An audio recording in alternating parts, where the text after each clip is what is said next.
बिस्मिल्लाहिर्रहमानिर्रहीम, अस्सलाम वालेकुम। पहले तो अली साहब आपको, जिब्रान साहब को, मुशवानी साहब को हैट्स ऑफ कि किसी ने कभी सोचा भी नहीं था कि इस तरह की चीज़ कोऑर्डिनेट भी हो सकती है और इतनी सक्सेसफुल भी हो सकती है। तो hats off all of you. दूसरा, अली साहब आपने कहा है वो मैं इंशाल्लाह आपके साथ आपके यूट्यूब चैनल पे एक शो करूंगा, उसमें फिर उन डिटेल्स में जाएंगे। अभी जो मैं बात करना चाहता हूँ वो बहुत ही इंपॉर्टेंट बात है और वो है वोट की, और वोट की जो अहमियत है उसकी।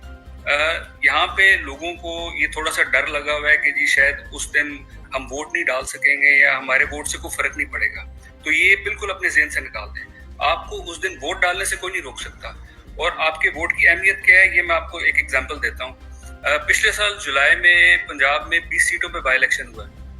उस बाई इलेक्शन में हर सीट पे 15 से 20 हजार जाली वोट डाला गया, लेकिन पीटीआई के वोटों की भरमार इतनी ज्यादा थी कि वो 15-20 हजार भी हम क्रॉस करके तो 15 सीटें निकल आई।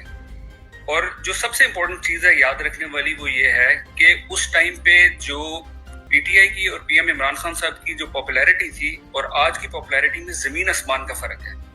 तो आपका वोट ये है जो सारी तब्दीली भी ला सकता है और आगे खान साहब को मौका भी दे सकता है कि वो इस मुल्क को बेहतर सिमत लेके जा सके।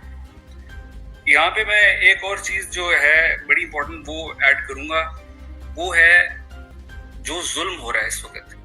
अगर आपके साथ जुल्म हुआ है, आपकी फैमिली के साथ हुआ है, आपके मोहल्ले में हुआ है, या अगर आप सिर्फ ये भी समझते हैं कि जी जो पाकिस्तान में इस वक्त हो रहा है वो ठीक नहीं है, तो इस सारे जुल्म का बदला लेने का सिर्फ एक ही तरीका है और वो है 8 तारीख को जाके पीटीआई कि जो हमारा सिंबल होगा इंशाअल्लाह ताला बल्ला ही होगा, उस बल्ले पे आप लोग मोहरे लगाएं और इतनी मोहरे लगे कि कोई कुछ ना कर सके, ना पाकिस्तान के अंदर ना पाकिस्तान के बाहर।